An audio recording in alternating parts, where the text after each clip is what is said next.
Hello my friends, thank you for joining me today. So, it looks like we are back once again to cover the subject of DHT. Honestly, I really didn't expect to do another video on this subject so quickly, but recently it was brought to my attention that a YouTuber named Team 3D Alpha made this bizarre hormone tier list video, and in that video, he puts DHT in what he calls the, quote, "I'm about to bust a nut," unquote, tier of hormones.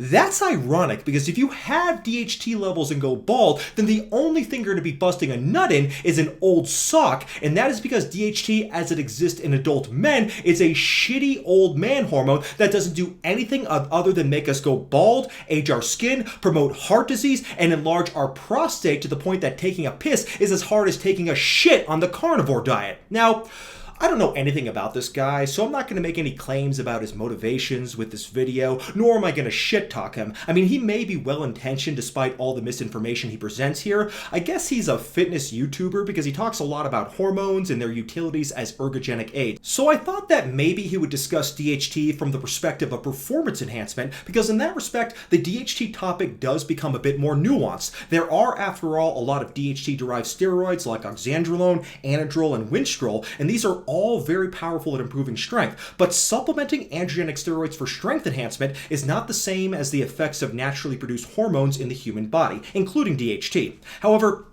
after watching the video, it is clear he is talking specifically about DHT in the context of how it exists naturally in our own bodies, but nevertheless, he comes to the absurd conclusion that DHT is such an important hormone that it is even more important than testosterone.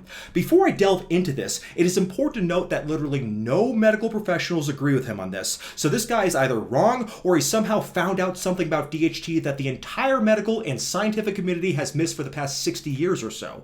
He goes on to bash 5-AR inhibitors, and he alludes to this bizarre notion that the normalization of DHT suppression is part of a big pharma plot to emasculate men. He speaks about this as if the popularity of drugs like Finasteride is some sort of recent phenomenon, but of course, the actuality of it is that 5-AR inhibitors have been commonly used for over 30 years, as they are the best drugs in the market for treating the problems associated with high DHT levels, like hair loss and enlarged prostate. Also, Big Pharma, they really don't give a shit about 5-AR inhibitors anymore, since both finasteride and dutasteride are off patent, and thus neither are very profitable for the manufacturers of these drugs anymore, since generics are now widely available. After all, when was the last time anyone remembers seeing an advertisement for Propecia or Avodart on the television? So, for some reason, this guy is a huge DHT simp, and he is convinced that suppressing DHT will negatively impact virtually every aspect of your life, and he tries to justify his DHT simping by saying that DHT is the strongest androgenic hormone in the body, and that it plays all these extremely important roles in promoting strength, muscle mass, libido, and even penis size.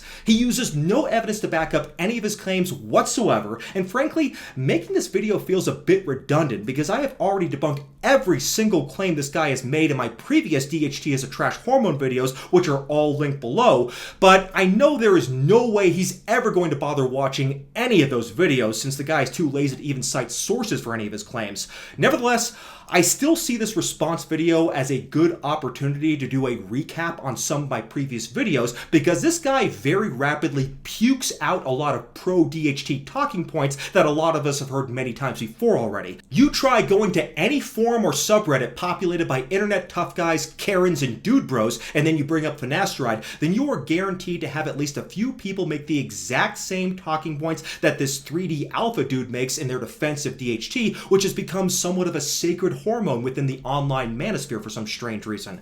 Well, maybe Team 3D has merely just fallen victim to all this pro-DHT propaganda that is so ubiquitous on the internet these days, so perhaps he just needs to hear another perspective on this topic. So let's see what this DHT simp has to say about DHT, and let's see if we can enlighten him of all of his follies. Now, the video is almost an hour long because he talks about and ranks a large number of hormones, and to his credit, it's not all that bad. And I do appreciate how he takes a more nuanced approach about certain hormones like estradiol and prolactin, which many people falsely believe are universally bad, which isn't true. But despite this rather based approach on other hormones, he really goes overboard in his love for the trash hormone DHT, which is his favorite hormone by far, since he spends about 6 minutes just talking non-stop about it, lusting after it as if he really was was about to bust a nut. I've linked his video below, and the DHT part starts at about 11 minutes into the video, and he goes on to about the 17-minute, 13-second mark in case you want to follow along. The rest of the video I'm not really all that interested in since it isn't germane to the focus of my channel, so I will just concentrate on the part of the video devoted to DHT. Next, DHT, dihydrotestosterone. Oh my lord, one of the most underrated and misunderstood hormones. Once again, because the shit fitness influencers who don't know what the fuck they're talking about. Guys, if I had to choose between having high testosterone or high DHT, I would go for high DHT every single time over. It does every single thing testosterone does, but better. And once again, a lot of the credit that we give to testosterone is actually DHT doing it, right? Damn, this guy goes well beyond being a DHT simp. He's a full-blown DHT SJW. He's claiming that poor DHT is underrated and it's misunderstood, and it's all because of those damn misinformed fitness influencers that don't know what they're talking about. In fact, according to him, DHT is so good, he'd rather have high DHT than high testosterone, and he'd rather lose his hair than suppress just some of his DHT. That's a pretty easy thing to say when you're not losing your hair, but it really makes me wonder, what is it that is so damn important about DHT that it is worth losing my hair over? The overwhelming majority of people who use Finasteride do not experience any adverse effects whatsoever, and even those who do will usually adapt to the drug and no longer experience side effects, and for those few who keep getting side effects while they're on the drug, they can easily mitigate those side effects through dose titrations, and I talk about all that in my optimal dose of Finasteride video, which I'll link below.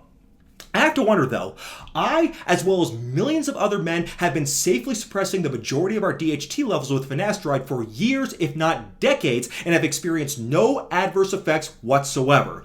So what benefits have I possibly been missing out on for all of these years? Perhaps 3D Team Alpha can elaborate on this subject. I could make a whole video on DHT for you guys. One, because it's such a misunderstood hormone. You do not want to block your DHT. I'd rather lose all of my hair than lose my DHT. That's another sign that masculinity is under attack, because now we have normalized blocking DHT, blocking the most androgenic masculine hormone in the human body. Well, several times he promises to make a whole video on DHT, but I don't think he really needs to bother with that. He already makes it very clear what he thinks about DHT. He thinks that blocking DHT is part of the feminazi, soy boy, cuck, new world order agenda to defeat the patriarchy, which really saddens me knowing that the YouTube fitness community has become so saturated with so many conspiracy theorists, but it seems perplexing to me that this dude would see Finasteride as such an affront to men, because if a man was really interested in promoting the virtues of masculinity, wouldn't he have the best chance of doing that if you're able to pass on such virtues to future generations? What could possibly be more manly than having sex with a high-quality woman and producing a child with her so your masculine legacy can endure for future generations? And if you want to maximize the chances of that happening, then the best thing you can possibly do is save your hair, because there is strong objective evidence that going bald has a negative effect on not just how you see yourself, but also on the way other people see you as well. This isn't just speculative. Like I said, there is high quality objective evidence which proves that going bald makes you less confident and less attractive to women, as well as more likely to be shunned in both your personal and professional life. I have a video which explores that evidence, which I'll link below, and no, I don't really expect this 3D Alpha Bro is going to bother looking at any of the evidence or sources that I provide throughout the course of this video, but you guys can check it out if you'd like to. Guys, testosterone is not the masculine hormone. It is DHT. DHT is testosterone on steroids. No pun intended. DHT is testosterone Super Saiyan 1, 2, 3, 4, and that shitty ass blue form. DHT is when testosterone uses Kaioken and Bunkai. So since he can't back up anything he says with scientific evidence, he tries to compensate for it by pandering to anime fans by making a reference to Dragon Ball, which is pretty ironic since Dragon Ball is known for most of its characters having really hugely over-the-top hairstyles. Unfortunately for him though, I'm an anime fan myself, and his analogy is clearly complete bullshit, especially since he disrespects Super Saiyan Blue, which is easily one of the most badass transformations in Dragon Ball Super. A much better analogy would be to compare testosterone testosterone to Super Saiyan Blue Gogeta because testosterone is the hormone that turns men into Super Saiyans, not DHT. If DHT were to be analogous to a Dragon Ball character, it wouldn't be some legendary heroic defender of the Earth like Goku, Vegeta, Future Trunks, or Piccolo. No, DHT would be a psychopathic monster like Frieza.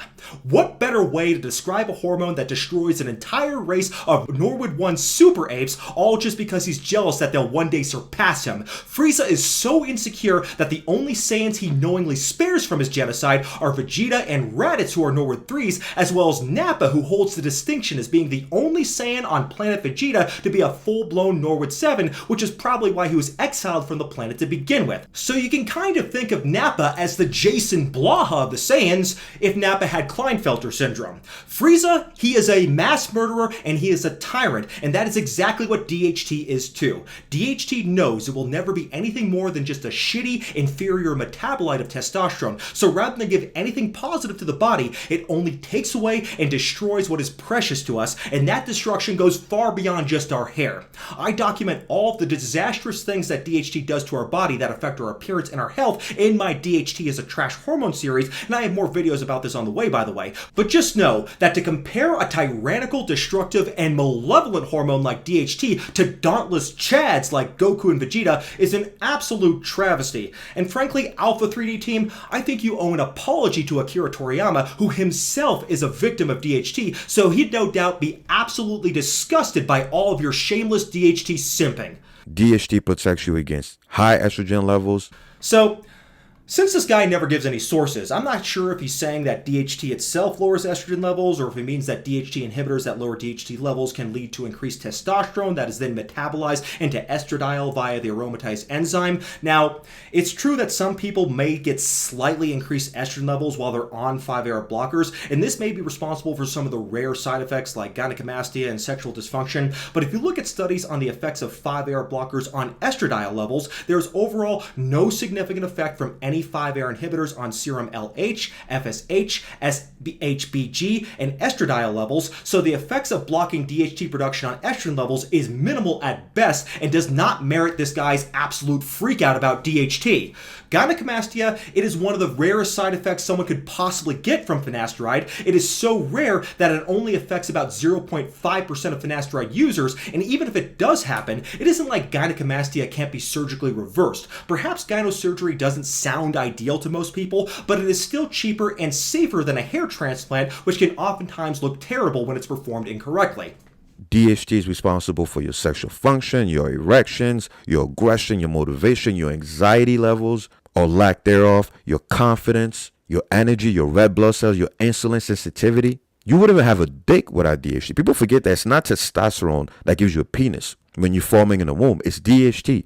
People that have mutations in their ability to synthesize DHT come out with fucking vaginas, even though they're dudes. They're straight and they come out with vaginas or something in between, even though they have normal levels of baby testosterone and fetal testosterone levels. That's how important DHT is. And during puberty, you can have high testosterone levels, but if your DHT is too low, you actually going to get micropenis. So yes, for you micropenis motherfuckers out there, blame your insufficient DHT levels. Well, like he does throughout this video, Alpha 3D team lumps together the function of DHT at all stages of life, paying no mind whatsoever to the different effects of DHT throughout the different stages of life. If you are a fetus, a child, or an early adolescent, then yes, DHT is not a trash hormone. This is something I have never denied, and in fact, I have even gone over the role of DHT during the fetal stages, as well as during childhood and adolescence, and as always, that video is linked below. Just a review though, this article on DHT here shows the function of DHT at each stage of life. As you can see,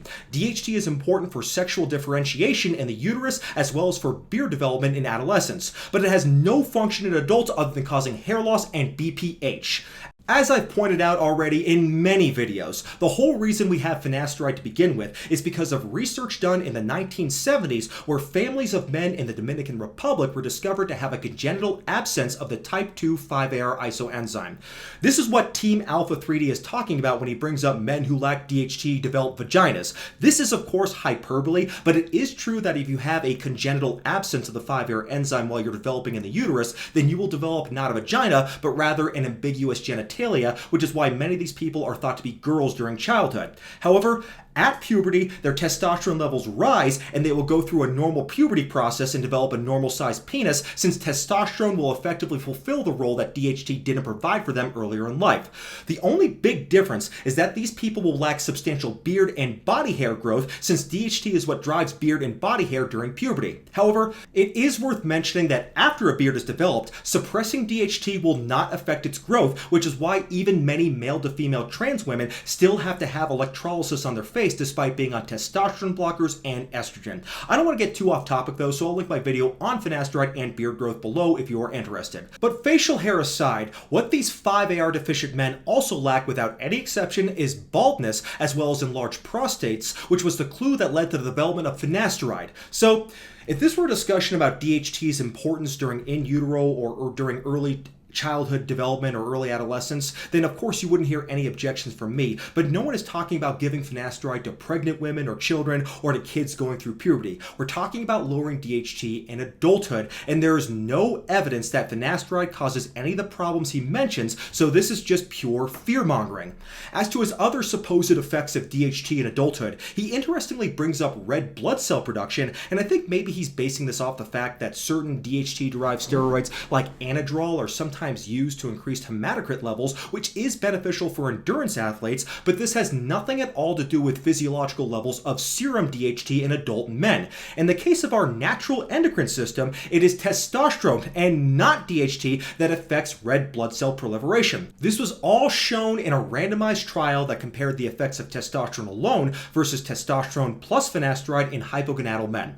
Red blood cell formation was the same regardless whether or not finasteride was given, which shows that it is testosterone and not DHT that is necessary for the formation of red blood cells. So, in this list of supposed DHT benefits, he also throws in decreased insulin resistance as a DHT benefit, and this is yet again a topic I've covered in a video before, which is linked below. Let's review the actual evidence here, since 3 Alpha Team D didn't even bother going over any research as he gish-galloped throughout this entire video. So, he brings up insulin resistance and DHT's alleged benefit in helping reduce it. Just like with every other point he's made, I already did a video on this subject, which is linked below. The largest study ever that looked at insulin resistance and 5-AR inhibitors is this one right here. This British study looked at men on dutasteride, finasteride, or the drug tamsulosin, which is not a 5-AR inhibitor, even though it is still used for an enlarged prostate. This was not a prospective randomized controlled study, but it did include large numbers of subjects. There were 8,231 men on dutasteride, 30,774 men on finasteride, and 16,270 men on tamsulosin. Now, these were men taking these drugs for BPH, so they are naturally older men with an average age of 71 years. Also, they weren't exactly the healthiest lads in the land. Over 50% of them had a history of smoking, and the majority of subjects had a BMI over 25, meaning they were overweight.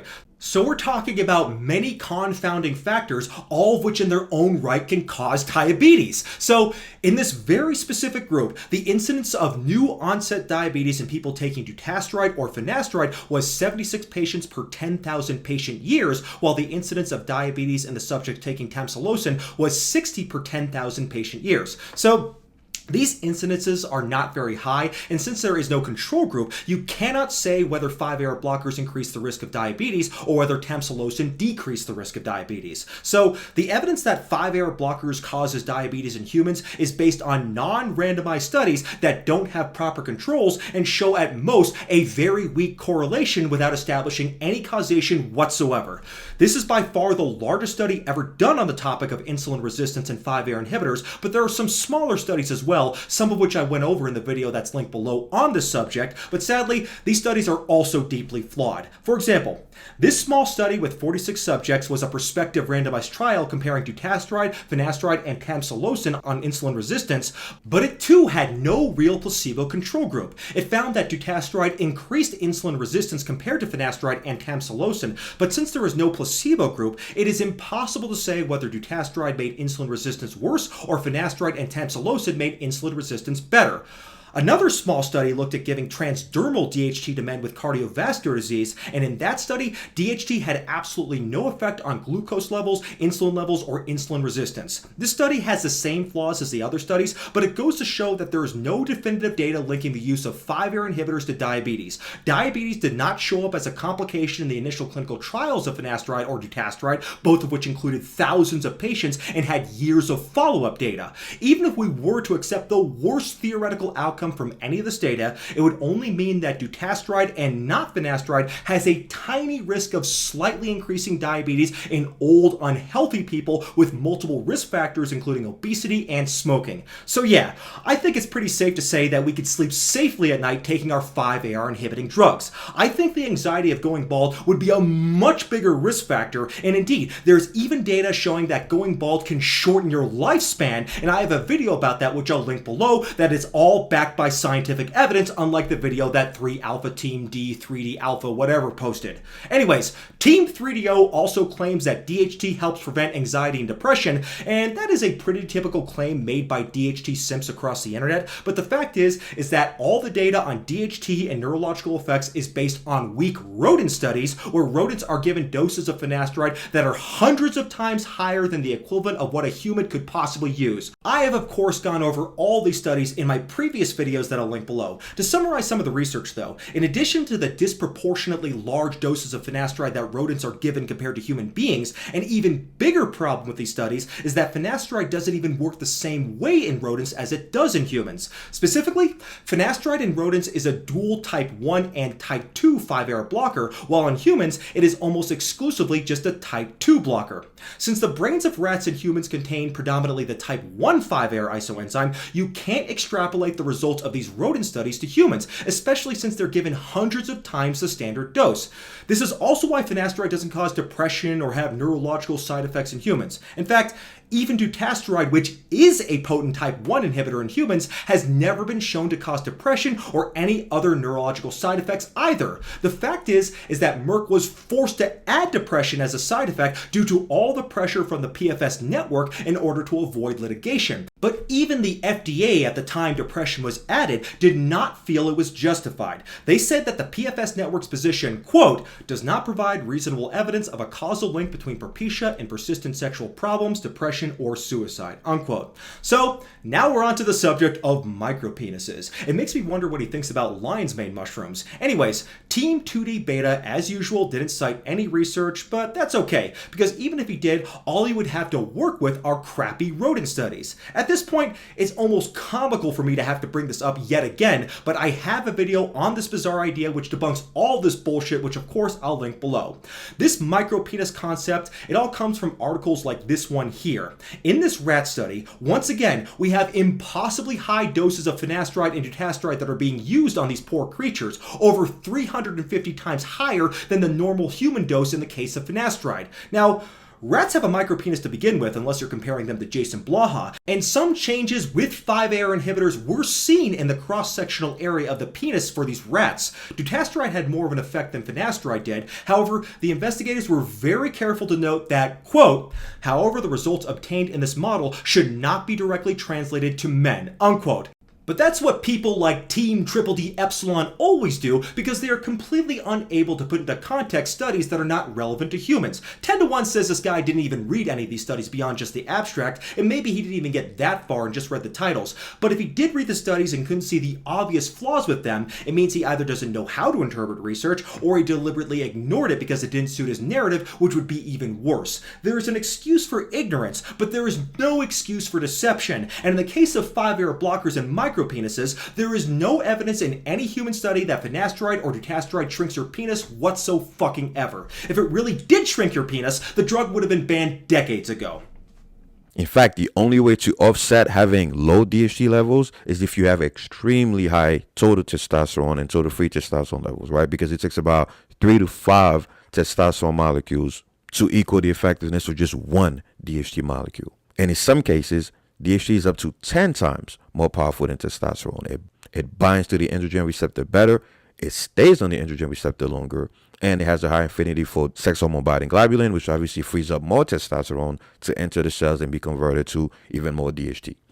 So he then makes the point that DHT is more powerful than testosterone since it binds to the androgen receptor better than testosterone does. This is a true statement, but it is misleading in this particular context. No doubt, DHT, it is a very powerful hormone, and like I said, it is important in utero and during puberty. During adulthood though, DHT levels are much lower than testosterone levels are. They're about 10 times lower in fact, and like 3D says, DHT has a higher binding affinity to SHBG than testosterone does. Both of these facts mean that free DHT levels are much lower than free testosterone levels. In fact, DHT binds 5 times more strongly to SHBG than testosterone does.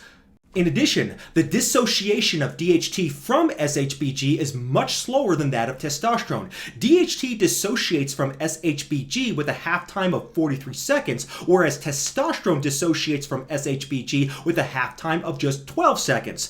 This demonstrates the tenacity to which DHT binds to SHBG. The article I am quoting from, which I'll link below, further states, quote, "Accordingly, concentrations of free circulating DHT in eugonadal men are very low and would be expected to remain so even when total DHT levels increase in response to TRT," unquote. Add this to the fact that DHT levels, like I said, are 10 times lower than testosterone levels, and it is very clear that the effects of circulating DHT are practically non-existent compared to testosterone. That's why testosterone is considered an endocrine hormone, meaning it's a hormone that spreads throughout the blood to have actions remote from where it is produced, as opposed to DHT, which is a paracrine or autocrine hormone, meaning it acts on the same tissue or tissues just adjacent to where it is produced. Specifically, we're talking about the scalp, skin, and the prostate, where it only does bad things like enlarge the prostate, cause acne, and of course causes hair loss, which is why it is a trash hormone in adults. In fact, Team 3 even alludes to the fact that it is a paracrine hormone. It has a high affinity for sex hormone binding globulin, which obviously frees up more testosterone to enter the cells and be converted to even more DHT. It's an autocrine and paracrine hormone, so you could have average to low DHT levels in the blood, but you could have very high or very low DHT levels within the cells, depending on your density of 5-alpha reductase enzymes. So he's basically agreeing with me here and admitting that not much DHT from the blood gets into the cells. Instead, he's saying that the DHT bound to SHBG doesn't leave enough room for testosterone, so more testosterone gets into the cells. Fortunately though, there's a very convenient and very safe way to have more testosterone enter the cells. You can take a 5-AR inhibitor which raises testosterone levels. So on one hand, this guy is saying that DHT is the supreme alpha Chad hormone that suppresses testosterone in every single way imaginable, yet at the same time, he's saying that the benefits of DHT is that it displaces testosterone from SHBG, allowing more testosterone to enter into the cells, while DHT remains stuck to the SHBG in the blood. So, which is more important, DHT entering the cells or testosterone entering the cells? You can't have it both ways, and if you're on finasteride, more testosterone will be entering into your cells regardless, because 5-AR inhibitors raise testosterone levels by about 8 to 15% without raising DHT levels.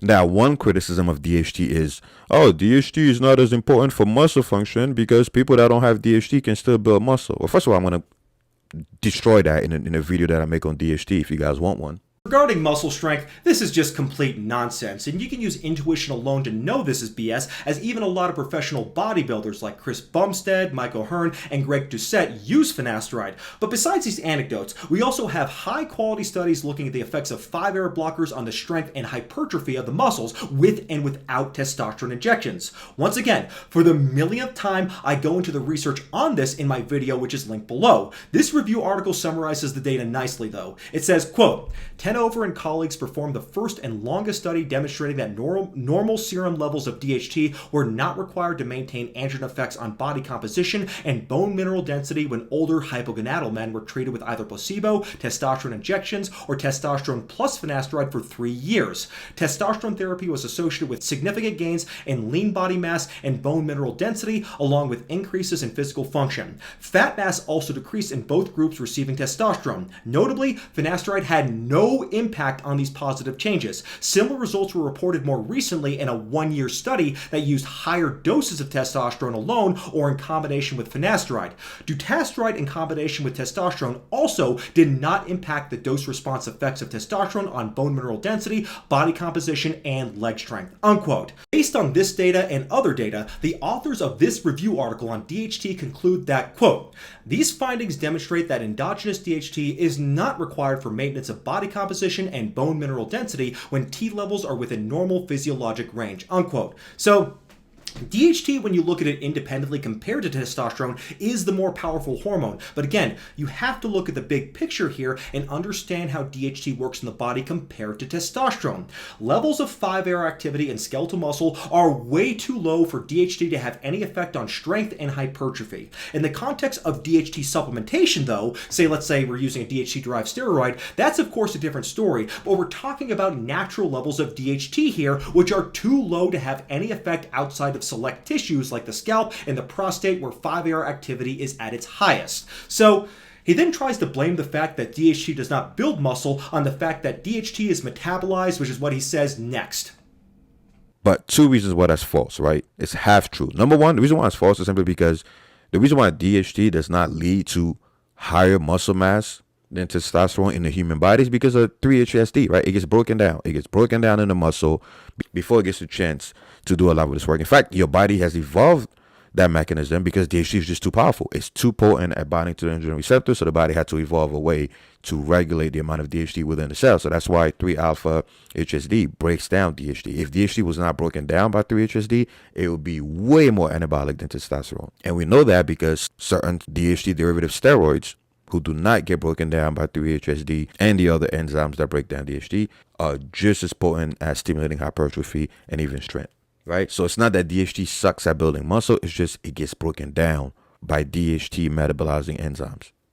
Well, it's no surprise that DHT has an enzyme that breaks it down. That's true of literally every substance in the body. Every hormone is metabolized and eventually inactivated and then excreted from the body, otherwise we'd build up toxic levels of it. The way he's talking about DHT metabolism, it's as if he's saying that if DHT wasn't metabolized, it would be dangerous for the body since it is far too potent. So, what he's doing here is he's trying to justify the importance of DHT by presenting a hypothetical scenario that doesn't even exist. I agree with him that if DHT weren't broken down, it would be an extremely powerful hormone. But guess what? It is broken down, so why does it fucking matter? DHT at the levels it exists in our body does not do anything beneficial, and if it wasn't broken down, we'd all be completely bald, our prostates would be the size of basketballs, and we'd be ancient if we made it to the age of 40 because of how damaging DHT is to our cardiovascular system, which I cover in my part 4 video in my DHT is a trash hormone series, which of course is linked below. So this is hardly a worthwhile trade-off. I wouldn't want high DHT levels even if it made me as strong as Larry Wheels. The second reason why people think that blocking DHT does not affect muscle mass is because they forget that finasteride and dutasteride don't block all of the DHT in your body, right? Obviously, dutasteride blocks a lot more of the 5-AR reductase family than finasteride, but you also have to remember that there's at least 3. There's 5-alpha reductase, 1, 2, and 3, right? And so sometimes some of the people that think that all of the DHT levels are crushed to zero because of DHT blocking drugs, sometimes they have some DHT in certain cells of the body, even muscle cells, that's made by the other enzymes that are not being blocked. Right? Because remember, serum DHT levels, blood DHT levels are not equivalent to DHT levels within the body. Not to mention that the body also makes DHT from a backdoor pathway. Right? So we can't say for certain that blocking DHT does not negatively affect muscle mass simply because we're not accounting for all of the DHT in the body. So his next excuse as for why 5-AR blockers don't do anything bad to people is that 5-AR blockers don't block all DHT, and that's because there are backdoor pathways for DHT synthesis, which is true. So, okay, 5-AR inhibitors don't block all DHT, but they do come pretty damn close. Finasteride reduces serum DHT levels by 70%, while dutasteride reduces DHT levels by a whopping 95%. If men were to block 70 to 95% of their testosterone levels, then 100% of men who take 5-AR inhibitors would get side effects and they practically transition into women. So if DHT was so damn important as this guy likes to claim, you'd see pretty much everybody who uses 5-AR blockers develop problems, especially when you reduce DHT levels by 95% with dutasteride. However, despite inhibiting more DHT than finasteride, the incidence of side effects from dutasteride is actually no higher than that of finasteride, and I'll link my video on that subject below too. Overall, the incidence of side effects from both drugs is very low, and both finasteride and dutasteride are extremely effective at stopping hair loss while being very well tolerated, which is why both drugs are still on the market decades after their introduction, and that's despite all the kicking and screaming from all the DHT simps and finasteride fearmongers online today. The best evidence that DHT is not important in adults actually comes from the clinical experience of adults who take finasteride or dutasteride, and even if theoretically suppressing 100% of your DHT could cause issues, it doesn't matter at all, because as Team 3 Delta correctly states, there are backdoor pathways to creating DHT. So it is not possible to completely eradicate all of your DHT, meaning that even if there is some unknown physiological benefit for DHT being in the body, you likely are meeting that need already through the DHT produced by one of these backdoor pathways. He then brings up the fact that there are more than 2 5-AR isoenzymes, which is right. There are actually 5 of them. The research, however, indicates that the only isoenzymes that actually are clinically relevant for DHT production are the first 2 types, type 1 and type 2. This is because the type 3 5-AR isoenzyme has very slow kinetics in converting testosterone into DHT. That means that its primary purpose doesn't even have anything to do with DHT to begin with. The other 2 isoenzymes are even more obscure though. They are of an unknown function and they aren't thought to be blocked by finasteride or dutasteride anyways to begin with, so they are a complete non-issue in this discussion. So these 3 additional isoenzymes beyond the type 1 and type 2 aren't even relevant to 5-AR inhibitors or even DHT production. I went over all this in great detail in a video that I'll link below, and if you have seen that video, you may recall that I linked each isoenzyme to a wizard from Middle-earth, and if you're a Tolkien fan, you'll get it right away, but even if you're not, I explain it in a way that makes sense, so make sure you watch it. But I don't want to make this video about DHT. If you want, guys, I could make a whole video on DHT. It will be like over an hour long because it's one of the most misunderstood and attacked hormone in today's day and age. Do not block your DHT levels. Again, I can't give you medical advice because of legal reasons, but really, between you and me, for educational purposes, most people that tell you to block DHT are clueless about how the body works and then want to castrate you chemically. He then promises to make an hour-long video on DHT, and he bashes people who block DHT as being clueless, which I find pretty offensive, not just because he's insulting me, but he's also insulting most of my viewers as well. But nevertheless, I still welcome his further elaboration on this subject, but I hope he watches this video first. I'd love to hear him try to debunk even a single point in this video, or maybe he could just admit that his first impression on DHT was overly enthusiastic and then make some corrections, but somehow I doubt that's going to happen. In any case, unless his video is a direct response to this video or any of the other videos I have made on the subject of DHT or finasteride, then I'll probably just ignore it. But he's not done yet though, so let's listen in. Now, what about prostate cancer? What about balding? Guys, DHT does not directly cause prostate cancer or balding. That's another myth, right? It plays a role, absolutely, but other factors including lifestyle, inflammation, even estrogen levels, are responsible for prostate cancer. And again, when it comes to balding, same thing, lifestyle, diet, inflammation, blood flow, so many other factors play a role in balding. DHT is just one of the motherfuckers who's involved in that process, but he's not the one to blame. More often than not, it's your genetics, your lifestyle, your diet. But anyway, DHT goes in I'm about to nut category, and that goes both for total DHT and free DHT. Now he talks about DHT and prostate cancer. And I agree, there is no strong evidence that DHT actually causes prostate cancer. However, he doesn't bother mentioning that DHT causes BPH, and DHT definitely causes that. However, he also fails to mention that 5-AR blockers like finasteride and dutasteride that reduce DHT levels actually do lower the incidence of prostate cancer. Originally, it was thought that despite this, the incidence of high-grade prostate cancer increased with finasteride, and finasteride even initially got a black box warning for this. But further long-term follow-up research data showed that finasteride actually lowers the mortality from prostate cancer, so there is actually no evidence that finasteride increases prostate cancer risk. And in fact, the evidence shows that finasteride improves survival from prostate cancer. Again, I will link my video on this subject below. And as far as what he says about DHT not directly causing balding, that comment is just so unfathomably stupid, it's almost not worth commenting on at all. But let me take a moment to try to address this bullshit, attention-seeking, contrarian position that he's unfortunately decided to take. We have actual ex vivo research on single cultured hair follicles taken from scalps of balding humans that show that DHT alone, independent of any other confounding factors, still inhibits hair growth. That means there is no inflammation, no blood flow, no lifestyle changes, no scalp tension, no broccoli or grapefruit juice involved whatsoever. It was just pure DHT and nothing else, and it still stopped the hair follicles from growing. Now, there are also downstream effects of DHT that can cause hair loss, but all these downstream effects, such as the effects on the WNT-Wnt pathway, changes in blood flow to the scalp, changes to prostaglandin levels, changes in the levels of prolactin or IGF-1, these are all linked to the presence of DHT on the scalp in the presence of genetic susceptibility to androgenic alopecia. So, if you target the DHT, you eliminate all these downstream effects. And again, even without any confounding factors, DHT still directly causes hair loss, as I've already shown, since DHT, even when excluded from these other biochemical reactions, still stops hair growth.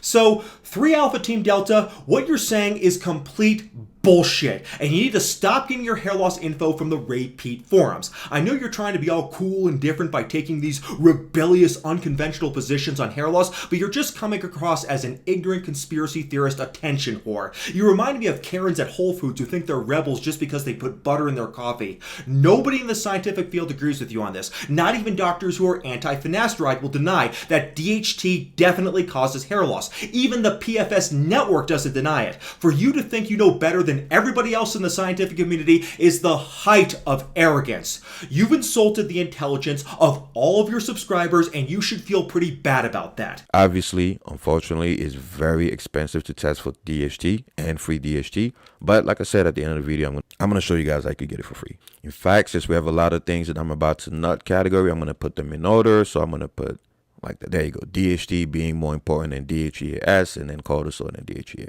I'm also going to put this one here. Yeah, so I'm going to put them in order. All right, next, estradiol. No, that's okay, dude. We'll skip estradiol and all the rest of the hormones you go over. I think we've all had enough at this point. So that's it on DHT. He also has some scheme to test DHT levels for free, which I didn't check out because it sounds like bullshit. Once again, he promises to make a long video on DHT, which really makes me wonder if he anticipated that make this video in response to his first one. He then did a community post where he reiterates his unsourced claims about DHT, and normally I'd just ignore it, but there were a couple things that really bothered me here that I have to address. First of all, some of his viewers asked him to provide sources for his claims, and he responded by telling them to check the pinned comment. So I went ahead and looked at the pinned comment myself, and he basically tells all of his viewers to do the research themselves.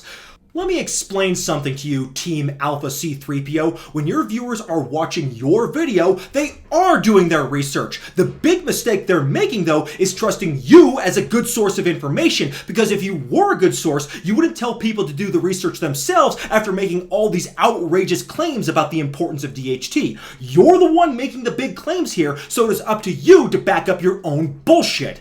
You later say you have thousands of studies backing up your points, yet you couldn't be bothered to post even one of them. Frankly, I don't care if you even have 1 million studies. Unless you have the scientific literacy to present the study and explain to us why it is a high-quality study with sound methodology and valid statistical results, then it doesn't mean jack shit. Literally anyone who has access to the internet can find whatever garbage case study they want to back up whatever claim they're making. Being good at research, though, means being able to distinguish between quality and quantity. And in that regard, thousands of studies doesn't mean squat if the studies are all low-quality, biased studies about rodent dicks. So again, like I said at the beginning, I don't know your motivation, so I'm not making this video to embarrass you or make you look bad, but you run a very big channel here. You have 100,000 more subscribers than I do, so when you make big claims like this, it has an influence on the community whether your claims are valid or not. So I asked you to please put your desire for sensational contrarianism aside for just a moment and think about the well-being of your viewers who risk going bald as a consequence of the misinformation you are spewing in this video.